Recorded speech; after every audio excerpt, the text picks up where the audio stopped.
大家好，今天给大家分享一下剪刀的正确运刀手法。那么首先，我们一把平剪，我们先来去认识一下这个剪刀。那么我们生活当中所见到的平剪啊，一侧有一个小尾巴，这个呢叫剪尾，一侧没有。那么带尾巴的这一侧，我们称它为静刃；不带尾巴的这一侧，称之为动刃。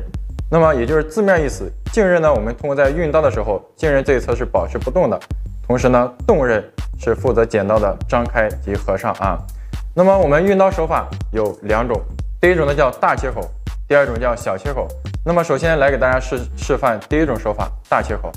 我们右手无名指放到静刃的刀环当中，那么小拇指压到剪刀尾巴上，中指和无名指同时压住剪刀。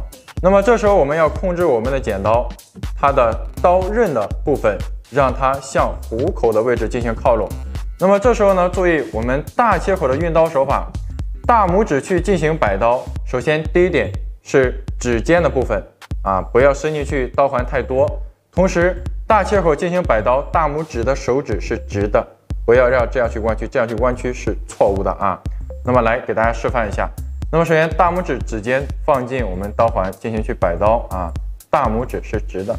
那么静刃及动刃的话，我们能够观察到上面4个手指静刃的部分，它是几乎是不动的啊，然后大拇指去进行摆动。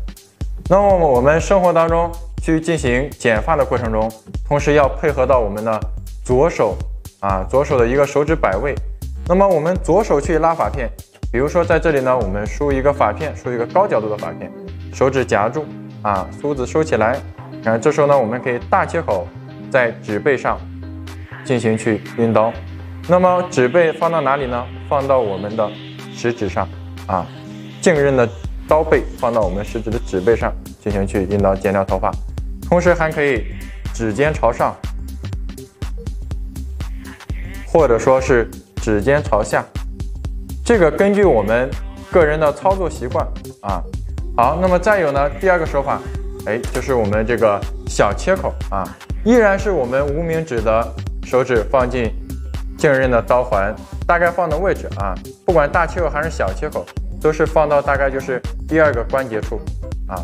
然后我们小拇指、食指、中指把剪刀压稳。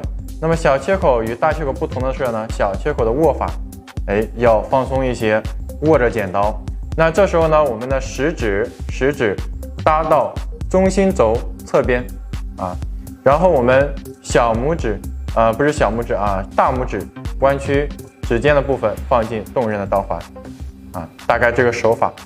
小切口呢，运刀手法呢，我们会发现它的刀口的角度张开会偏小一点。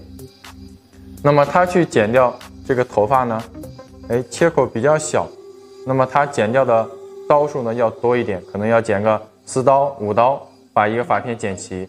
那么大切口呢，可能需要张开的角度比较大，进刀深度比较多，2刀、3刀都剪完了。